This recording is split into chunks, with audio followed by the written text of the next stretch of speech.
आत्मोपचार recce अनुभवों पर चर्चा। रेकी 2 के उच्च स्तरीय कोर्स में आपका स्वागत है।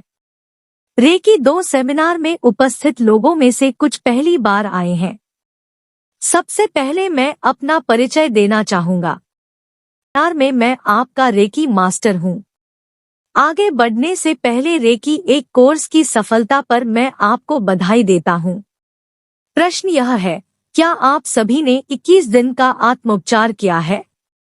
यदि उत्तर हाँ है तो बैठे रहें, और यदि उत्तर नहीं है तो कृपया कमरे से बाहर चले जाएं। आपने रेकी के इन 21 दिनों के दौरान क्या अनुभव किया? अब आपको कैसा लगता है? क्या आप रेकी 2 कोर्स शुरू करने के लिए तैयार हैं? मुझे आपके चेहरों पर खुशी, मुस्कान दिखाई दे रही है। आप अधिक शांत दिखाई देते हैं। शाबाश। आत्मोपचार से आपका शरीर ही स्वस्थ नहीं होगा बल्कि आपकी मानसिक शक्ति भी बढ़ेगी।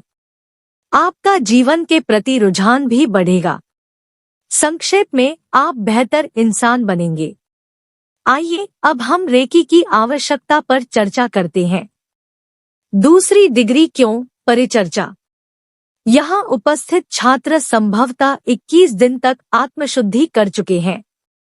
आत्मशुद्धि से मेरा आशय यह है कि आपने 21 दिन तक रेकी से आत्मोपचार किया है।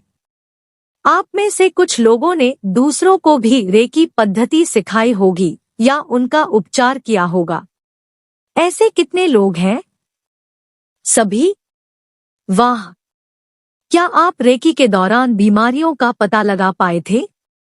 रेकी चैनल बनकर आपने कैसा महसूस किया?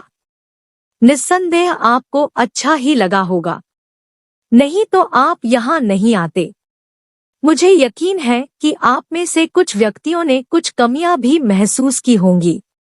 यहाँ मैं स्पष्ट करना चाहूंगा, आप में से कुछ लोगों से परिवार के सदस्यों, मित्रों, परिचितों ने उन लोगों का इलाज करने के लिए अनुरोध किया होगा जो उपस्थित नहीं है।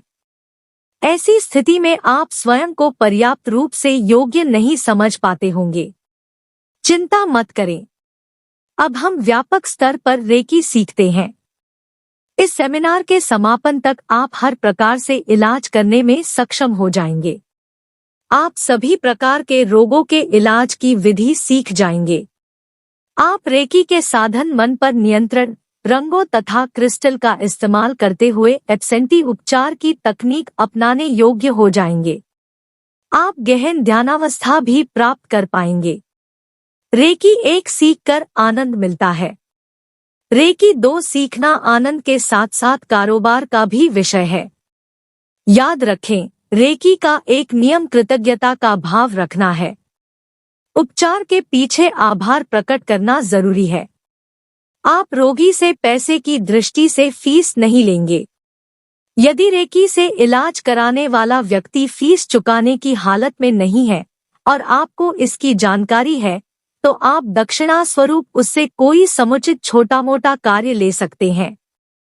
मुझे यह बताया गया था कि कभी भी प्रतीकों का रहस्य न बताएं, परंतु जब मैंने गहराई से सोचना शुरू किया तो मैंने उन लोगों को प्रतीक भी बता दिए जो मुझे फीस देते थे। जिन लोगों ने मेरे साथ मास्टर डिग्री कोर्स किया था, उन्हें मैंने शक्तिपात की भी जानकारी दी थी। क्या यह ऊर्जा सिर्फ मेरी या आपकी है? क्या यह किसी की निजी संपत्ति है? यह सार्वभौम ऊर्जा है। सार्वभौम ऊर्जा पूरी सृष्टि से जुड़ी है। इस सृष्टि में विद्यमान प्रत्येक प्राणी से जुड़ी है। अधिकांश रेकी मास्टर तकनीकें सिखाने की ऊंची कीमत वसूल करते हैं। आप तकनीकें सिखाएं, न कि बेचें। गुरु बटा मास्टर कोई बिजनेसमैन नहीं है। केवल विद्या धन ऐसा है जो किसी को देने पर घटता नहीं, बढ़ता है। ठीक वैसे ही यदि आप मुस्कराएं तो बदले में आपको दुगुनी मुस्कुराहट, खुशी मिलेगी। इसलिए पहले सुनिश्चित कर ले कि यदि आपको नाममात्र की भी फीस लेनी है, तब भी कृतज्ञ होकर, आभारी होकर फीस स्वीकार करें, परंतु व्यक्ति का इलाज अवश्य करें। इसलिए रोगों का पूर्ण रूप से इलाज करने के लिए रेकी 2 आवश्यक है।